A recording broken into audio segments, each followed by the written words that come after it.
Steeler Nation, welcome back to Steelers Nation Australia, and also welcome back to the Steel Curtain Network. And g'day, Steelers Nation. I've been away for a few weeks because I've just arrived home last week for my European trip all around Ireland, from the Vikings game to Germany to Austria to Prague to all over the shop. Been everywhere. So I've been doing a lot of things, and I didn't have Wi-Fi the two sessions, the last two times I can do the podcast. And here I am back on SEN, ready to talk our Pittsburgh Steelers. And what a victory Monday. Steel fans out there, I think we should feel very proud, very happy. Give a lot of credit to overall the coaching staff. I think this is the game that many Steelers fans, including myself, thought this was going to be absolute whitewash. I thought the Colts were going to come in with Jonathan Taylor, run over us. Danny Dimes or Indiana Jones was going to go absolutely insane and tear us apart with Pittman Jr. and their receiving guy, Alec. I can't remember his name. The other guy. We'll talk about him soon. The other receiver. But I thought they were going to go in here with Tyler Warren and absolutely tear us apart. And this was the game that I was waking up at 5 a.m. and I'm sitting back going, I think the Steelers are playing pretty well. They're playing pretty good on defense. And that's why I've named this. I've got to go to my notes, but I'll go to my notes here. And I've named this podcast because for some reason, Danny Dimes, he kind of went back to the New York Giants, Danny Dimes. But the Colts have embraced him as the Indiana Jones, right? And I think I'm going to call this one Indiana Jones and the Acrisure of Doom. That kind of sounds pretty cool, right? The Temple of Doom in reference to the movie. And I want to start here first because Danny Dimes, they made him look like that. They made him look like the old school New York Giant, getting roughed up, getting hit, getting smashed in the face.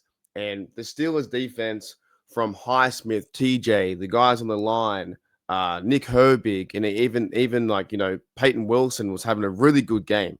But they were rushing, blitzing, they were getting guys on the edge, they were beating their coverage, from TJ Watt getting the sack, fumble, and recovery, by the way. And he does it a lot. TJ Watt does it a fair bit. And I understand there was some criticism this week about TJ Watt have not been in the backfield for, 2 weeks in a row. They had no sacks. And I think there was like a kind of a come-together moment from the defense. I heard through the Twitterverse, and I think it was through Mike Tomlin, that they said, through Aaron Rodgers, that Jalen Ramsey had a bit of a speech or a bit of a talk to these guys to get them back in order. And of course, he played more free safety with the other bloke next to him, which was Kyle Duggar. And also big shout out to Kyle Duggar as well, because he came in with 3 days notice, and next minute he's out there playing pretty much every single snap. You never heard his name on the broadcast. You never heard Duggar get into too much trouble where they beat them over the top.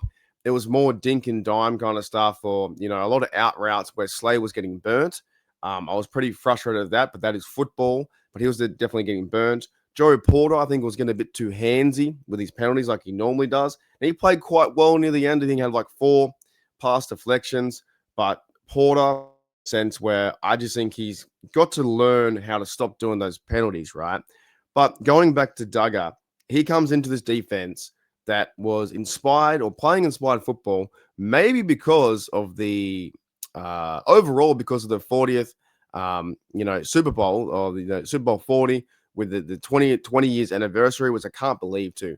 20 years since Super Bowl 40, we are now heading into Super Bowl 60. And that was around the time I started to become a fan. I became a fan in 2002. And then 2 or 3 years later, the Steelers go win one for Jerome Bettis and going back to Detroit. So that was kind of cool. But the defense definitely stepped up. And why I called it was the Acrisure of Doom.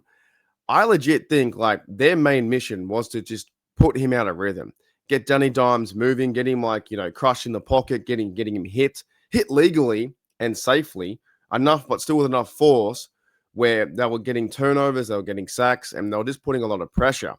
So you have to go into after this game, if you think about it, well, these guys, they go have ice baths, they go do their treatment, but think about Danny Dimes. He comes into this game into Pittsburgh. They all know it's going to be very tough playing in Heinz Field or playing in the Acrisure Doom, and they have a really good offense, good offensive line. They have playmakers. They have Jonathan Taylor, who's trying to be MVP or at least be Offensive Player of the Year, 12 touchdowns, over 900 yards. And the next minute, they just get met with this force, this resistance of don't F with me attitude. And we saw that too with the Jalen Ramsey hit. I didn't believe it was a flag, but he definitely kind of caught him late or around the shoulder. Kind of like the 19 or 2010s, 2004 kind of style Troy or, Ryan Clark safety hit. And these day and age, you just can't do it. You just can't hit anyone like that anymore. So that was the force that this team, the Colts team, walked into. A 7-1 team, the best team in the AFC. And don't let anyone convince you, if you are out there listening to SEN, if you are out there driving or you're doing, don't let people convince you that this win doesn't matter. I read numerous comments on the internet about that this win, or they got 6 turnovers, but they only won by 7 points. Tell me you don't know football without telling me you don't know football, because the last 10 points were really garbage time. Let's be honest. The last 10 points were garbage time. There's also a turnover with a mistake by second-year player Roman Wilson. I think he might be maybe in the doghouse a little bit with Mike Tomlin. See if he can get out of that. Now, we did see Caleb Johnson. He got out of the doghouse. He's been playing, reps slowly. And I talked about that on my live the other day. But to bring it up here on this podcast, I like the fact that they're using Caleb Johnson sparingly. They had the lead, and they brought him in for 2 or 3, 4, 5 touches. He got a reception for 9 yards. He had a carry for I think 4, and that was kind of it. There's no real pressure on him to go out there and be outstanding or excel. Give him the ball when they have the lead and see what can happen. He's a fast player. They're more going towards Warren and Gainwell. But this, to me, in this sense, do not let other fans, other Steelers fans, and I tell you what, I need to do better, much better, much, much better. I read all the comments on my own videos here on Steel Nation Australia. I read all the comments on Facebook, on Twitter, Instagram. Anytime the Pittsburgh Steelers post something about Mike Tomlin or about certain offense or defense, and you see these comments saying, we had 6 turnovers, but we won by 7. That tells me you didn't watch the effing game. That tells me you didn't actually sit down and watch the game, because they were in a position, if Roman Wilson jump and go super crazy over the line and fumble that football, they get a first down, they start to bleed the clock out, they win the game. Right? They win the game by more than 7 points. That's what would happen. And in this game as well, as we all know, as Steelers fans, the Steelers, they honest to goodness, they play that prevent defense sometimes way too early when they've got the lead, but they had the lead by 17 points. They were playing the prevent defense, don't let anything beat them over the top, allow them to catch the ball so the time can keep going and make the tackle, wrap up, and waste time. That was, to me, I think their objective was to waste time and obviously stop the pass as best they could in that prevent zone defense, but play that style of football so that they weren't getting beat over the top and they had the game pretty much in their control. And as we're up by 17 points in the last 8 minutes, I didn't believe the Steelers were going to lose at any moment. If only really I thought they were going to lose was maybe like 0.1%. And that would have been crazy. The crash out, the fallout of that happening would have been insane. You would have had Pittsburgh, the whole city would have been on fire if we lost that game. But they weren't going to. They're up by 17. And I read these comments and I say, we had 6 turnovers. We should have won by more. That tells me you didn't really watch the game. So I thought overall the game was awesome. I did actually predict the Steelers to lose a few days ago, or the preview I did on my channel and another sports network I work for. I said that the Steelers would lose 31 or 34-17. I thought the Colts would come in there being the number one, overall top dog in the AFC, conference, 7-1, gone really well. And this could have been a trap game for them. You know, Colts fans might be out there saying, "Oh, it's only one game we lost. Steelers are a good team, and it's a trap game." It could have been, it might have been, but they're a good football team right now. They're scoring 30-something points a game. So even allowing them 17 points is a win. And that's why I get frustrated at fans when they're saying they should have won by more. If this was the AFC Championship game to get into the Super Bowl, they should have won by more. You just got to win. A win is a win is a win. Same with that run with Big Ben saving the tackle. Should Big Ben have tackled him earlier in that? No, this is football. Football is football. Jerome Bettis ran the ball in, fumbled. Big Ben had I guess, the football IQ to turn around and backtrack, and then make a tackle on the Colt. Next minute, they miss a field goal. The Steelers in this game were up by 17. They played great defense, fantastic defense. They're all fired up. I think TJ Watt and his sack fumble really sparked something in these guys. Then you had Peyton Wilson. He had like 15 tackles, and he got an interception almost to the house. You had Alex Highsmith. I think maybe he's been hearing some rumors, or maybe he's been reading internet comments. He had a big game as well, and that was 2 sacks and putting his paw up and doing things like that. Cameron Hayward put his paw up there and stopped some passes from Danny Dimes. That's like I said, Indiana Jones turned back into the New York Danny Dimes. That's what it felt like. He got pressured all the time. So don't let people convince you that this was not a good win. This was a good win for the program. This was a good win for the season. It was the best team in the AFC North coming into Acrisure of Doom, and the Steelers took care of business, and they were the underdog. Mike Tomlin, Jalen Ramsey, they all had a meeting, or not a meeting, but we had a speech and said, this will happen tomorrow. This is what we're going to do. And you have to give a lot of credit to the defense, a lot of credit to Rodgers for staying cool, calm, collected. As you guys all know, I was against Rodgers, but my word, Rodgers is playing really good football right now, and his link up Washington is absolutely insane. So do not let people convince you that the win was a good win. We should enjoy Victory Monday. We should go into this week confident that the Steelers can go out west, go visit the Chargers. The Steeler fan base travels anyway. They travel or live over in LA and turn up, and they always make the Chargers home field our home field advantage. Just I went to Dublin. It was absolutely insane. Everybody was there, twirling their terrible towels, having a great time. We now need this momentum, and I think the players now see that. They need the momentum to go forward and grab this good win over a great team that will be in the playoffs. We might see the Colts again. The Colts could definitely go on a playoff run, win their division, or whatever it may be. This could be a matchup in the divisional round or wild card weekend, depending how things pan out. And if we keep winning football, that means the Steelers could verse them again in the playoffs. And now they know they can beat them. Now they know how to play defensive football, simple, I guess, like scheme and structure football, where I saw, there wasn't too many fancy things. There wasn't too much miscommunication. It was hat in a hat. When they run the ball, it was, to me, man up and mark your man, and put your paw up and play pass defense, or have the interception, or just get to the quarterback. Danny Dimes, or Indiana Jones, he was just doing too much. I think he was trying to wait too long, 2 or 3 seconds, 4 seconds to find an open receiver.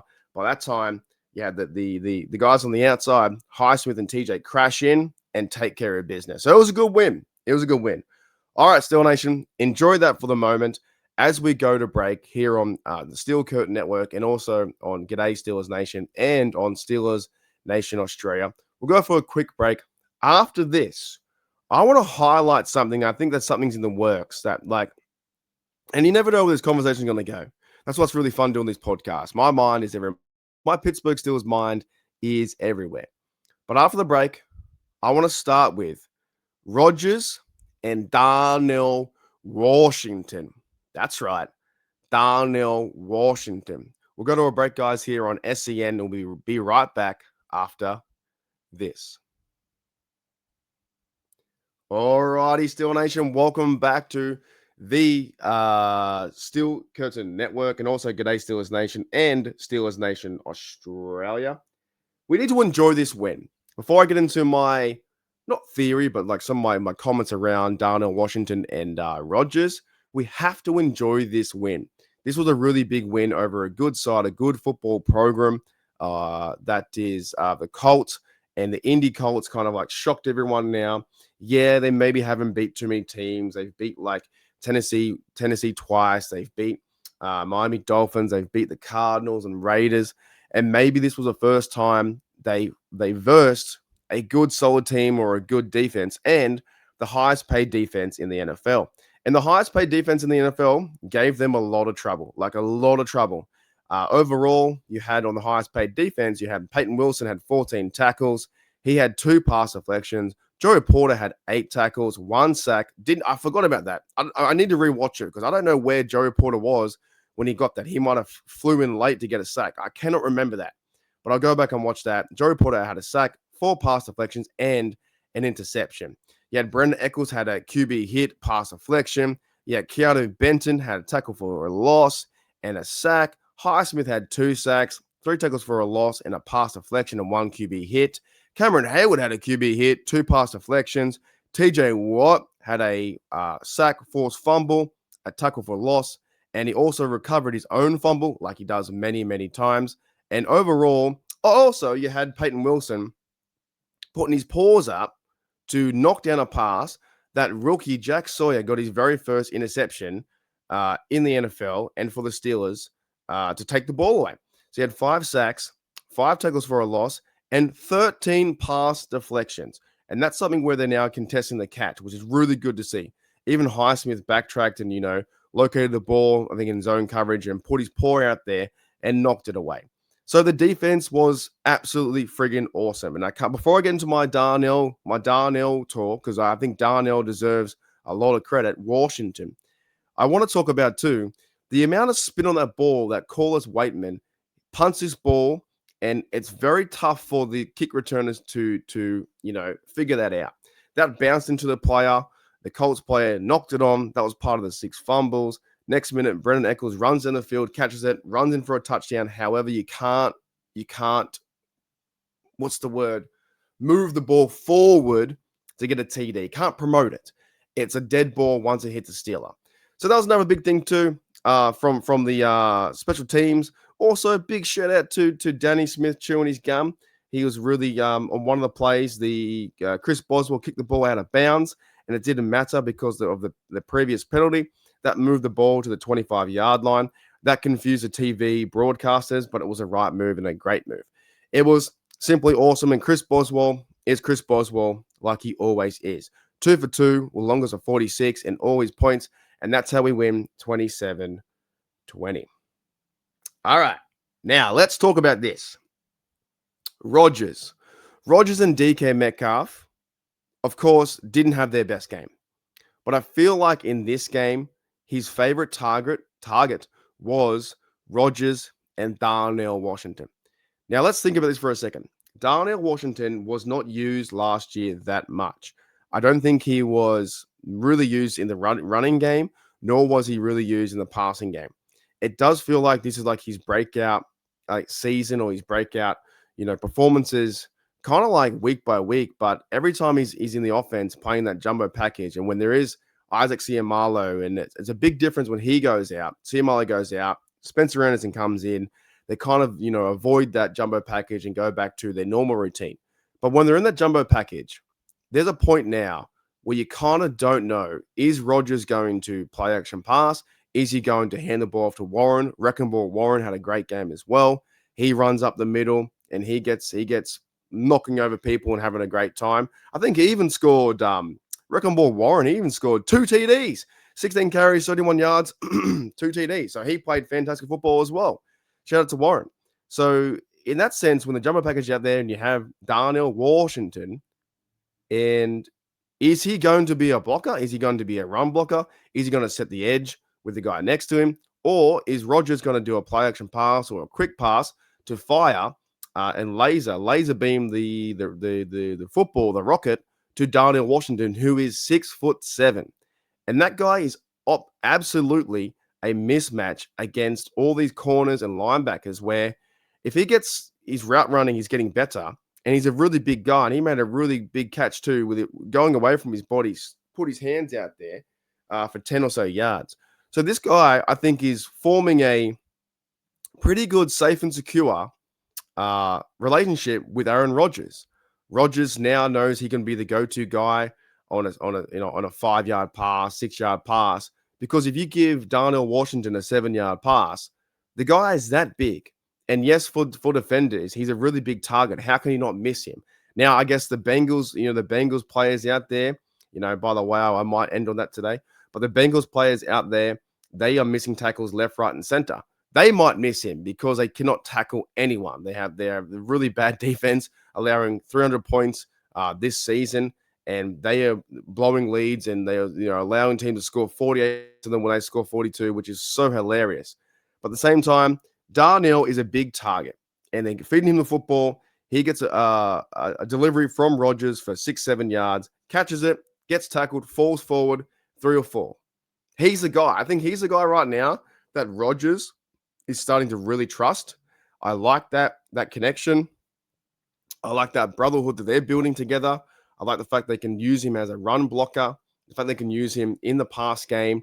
And anytime you see Big Darnell catch a football, something exciting's going to happen where he's going to shake off one defender and push someone over or just fall forward 2 or 3 yards. I don't know. I've never played football, but I don't think I would want, if I was safety and if I were to play football, I would love to play the idea of safety. But I can't imagine playing safety, looking at the 6'7" unit, absolute monster, catching a football, him turning around and getting ready to run me over. That would be insane. So Rodgers had 25-35 for 203 yards, 1 TD. He got sacked 3 times. That's okay. The O-line, I think, did pretty well, to be honest, playing this game. Can always get better, but they did very well. Darnell, though, in his this is why I think he's starting to trust him more. Darnell Washington had 4 receptions, 43 yards, 10 yards average, 13 longest, 6 targets. He's starting to build a connection with Darnell Washington. Now, like I said, they didn't use him that much last year, but this is his, second year or third year or maybe third year? It's really hard to keep up because sometimes they're not using him all the time. But this is his third year in this with the Steelers. All right, he was drafted in 2023. He got 7 receptions for 10 targets, 61 yards. In 2024, he got 19 targets 19 receptions for 25 targets, 200 yards, and 1 TD. But they're starting to use him more in the passing game and use him more in the running game as well. And already for halfway the season, he's 6 catches away from beating last year's career high of 19. He's got 13 receptions for 20 targets, 127 yards, and 9-point yard average, 1 TD. I do feel like Rodgers has found his new connection, a guy he can trust, a guy they can throw the football to. If things get a bit pear-shaped or he wants to get the ball out quickly, for a guy to get 4 or 5, 7 yards a play, or actually 9.8 yards average, get him the ball because Darnell Washington will fall forward 4 or 5 yards. It's really fun to watch. It's smash mouth football. And it's really fun to watch too, in that sense of the jumbo package. When you see Spencer Anderson, Jones on the left side or whatever it may be, him in motion, they can run a reverse behind him. You can hand the ball off to Jonas Smith. They didn't do it last game, but that's quite exciting too for him to run behind Darnell and these guys and these big bodies up front to have a hat and a hat and be more physical than the opponent, the other team. So big shout out to these guys there. Big shout out to Washington. Rodgers has a great command of the offense. Like, he is one of the big reasons why the Steelers are 5-3, because they're now averaging 25, 26 points per game, and that allows now the defense to wake up and did what they did with the 5 sacks and turnovers and take control of the game. And we only won by 27-20. You didn't watch the game. If you think that we only won by 7 points mentality, that's a weak mentality. Go watch the game again, watch the football game, and you'll see the absolute domination that was the Steelers putting their overall will over their opponent and pushing them to the ground, knocking them over. I saw a highlight of Trofar Tanu. He knocked someone out, checked someone out. It was awesome to see. On the other side, though, I saw the highlight from Quentin Nelson, had a welcome to the moment for Derek Harmon. This is where the game's at. The game is built in the trenches. There's a lot of fun there. And our team was just more physical. We played better than run game. At the same time, run game, the defense on our defense shut down their run game. Jonathan Taylor is leading the league with 900 something yards. He was only allowed 3.2 yards average, 45 yards for the game. And they also shut down the tight end, which killed us last week. Absolutely tore us apart. Was Tyler Warren had 5 catches for 26 and 5.2. Now, Pittman Jr. had 100 and something yards, and Alec Pierce had 100 and something yards. And that's going to happen where they still got all the yardage, but there was a bend but don't break defense, or near the end it was, and they just didn't allow them to, in the early stages, like Indy only had 7 points through the first quarter, second quarter, and third quarter. It wasn't until garbage time they scored 13 points in the fourth quarter when it looked like they were coming back, but they were never going to win the game. And that's where all the yards came from to me, is those receivers, those quick passes from when getting smashed, absolutely, torn apart. Those quick passes were effective against our defense. And that's what I think the Steelers need to tighten up. Yes, it was a good win, a great win, but still, they can improve. And the Steelers know that. But it's so much better to have a team that wants to improve, wants to win like this, and play crazy lights out football, turn the ball over. If you're turn the ball over 6 times as the Colts, you deserve to lose. This was 100% walk away with the L mentality. Now, to finish off the show and talk about an L mentality, I do want to bring up the Cincinnati Bengals. For all listeners out there from Steel Curtain Network, if it's the first time you're listening to the show, welcome to the show. Welcome to G'day Steelers Nation. My name is Mark. I'm from Steelers Nation, Australia. I want to end, though, with the Bengals. How do the Bengals, and only the Bengals, the Cincinnati, we call the Browns, right? How do the Bengals score 42 points and lose the game? Joe Flacco passed for 470-something yards. That was absolutely insane. He passed for like almost 500 yards. They scored 42 points. They had 4 TDs and 2 interceptions, and they still lose. T. Higgins had 121 with 2 TDs. Jamar Chase had 111. Chase Brown had 75 receptions. Andre, number 80, whatever you pronounce his last name, had 66 yards, right? The offense was cooking. The Bengals offense was overall cooking. And this is why I cannot stand the Bengals. I hope they never win. I hope they never win in my lifetime. As long as I'm on this God's green earth, that they never, ever, ever win. Because they are fundamentally a broken team, a bad organization where they put all their money into the offense. Their team could not win without Joe Burrow. And that's why I give a lot of respect too, as well, to Mike Tomlin. And Mike Tomlin deserves a lot of credit because he can win these games without his star players. There was a season there where you had Mason Rudolph and you had Duck Hodges getting a chance to go, above 500 or, near 500, right? There was almost a chance for the playoffs. We had Mason Rudolph in the playoffs a few years ago in Buffalo. So Mike Tomlin always has his team willing to fight and to win. However, the Bengals defense is absolutely, we talk about the Steelers being a historic defense right now, and they're getting better, right? They're getting better. But the Bengals are historically bad. Like, they have allowed 300 points throughout 9 weeks, 20-something points a game or 27-something game. And the best number I'm going to bring up to you right now is I saw this tweet on Twitter, on X. It was called ESPN Insights. And this is one of the funniest things I've read in a long time. The Bengals are the first team to score 38-plus points in back-to-back weeks game and lose both since the 1966 Giants. That's crazy. Versus the New York Jets last week, the Bengals scored 38 and they lost 39-38. This week versus Chicago Bears, they lost, they scored 42 and they lost 47-42. For everyone out there in Steel Nation and also on Steel Curtain Network, I cannot stand the Bengals. I absolutely hate them. It all comes from when the real dislike for them is because they were just, I found their organization played dirty with their players, with Vontez Perfect. When I see guys like Hushman Zada grab the terrible towel and wipe it on his feet, all that kind of stuff. All that kind of stuff the last few years. And now the last 5 years, it's the fan base, the Bengals think they're Super Bowl champions because they have the two best wide receivers in football. Fantastic. But your defense can't stop anything. Your defense absolutely sucks. If I was Trey Hendrickson, I would be asking for a trade immediately to get out of there. Get out of there. Trade me somewhere else. There's no way he signs back anyway next year. Joe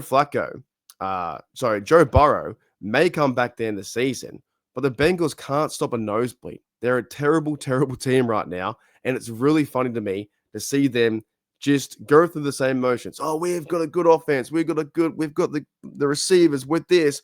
We're Super Bowl mentality, Super Bowl caliber. You've never won one. They've never won one. They're 59 years into their organization, and they've never won one. They've been to 3, and they've won 0. So I think that's fantastic. So a big shout out to the Jets and Justin Fields for beating them last week, and a huge shout out to Caleb Williams and that 53-yard pass to Loveland to seal the game. It was fantastic. Absolutely fantastic for the Bengals to lose like that. And when you're scoring 42 points, you should be winning games. And that stat goes back all the way to 1966 with the Giants. The last time, the Bengals are the first team to score 38 points back-to-back and lose both. If the Pittsburgh Steelers scored 38 points back-to-back and we lost both, the Yinzer town of Pittsburgh would go absolutely crazy. The Fire Tomlin chants would not stop. And here we are, the Bengals. They scored 38 plus. Well, they scored 42 yesterday or the day before, and they still lost with 2 big L's. Bungles are the Bungles. Alrighty, Steel Nation. Thank you for checking out Steel Curtain Network and also the show. G'day, Steelers Nation. I'm very happy to be back from my travels overseas. Very keen to talk Steelers football every single week and give you my take on what's happening. I think we should enjoy this victory, have a good time. We should, give credit to the defense, give credit to the offense, and overall the football players of our team and our organization. Definitely was a big win over the Colts, who came in at 7-1, the best team in the AFC, possibly one of the best teams in the NFL. And we took care of business. We tackled hard. We played good teams, turned the ball over. And, Danny Dimes and the Indiana Jones walked into the Acrisure of doom, and it definitely was that. It was definitely a hard task for the Colts to muster. And next minute, the Steelers defense just went crazy. There was sacks, there was interceptions, there was pass deflections, there was forced fumbles, there was TJ Watt, Highsmith on the edge. This kind of game was something you thought you were going to see this season with the highest paid defense in the NFL. All right, Steel Nation, thank you very much. Thank you for checking out Steel Curtain Network and also Steelers Nation Australia and on G'day Steelers Nation. I'll see you guys next time.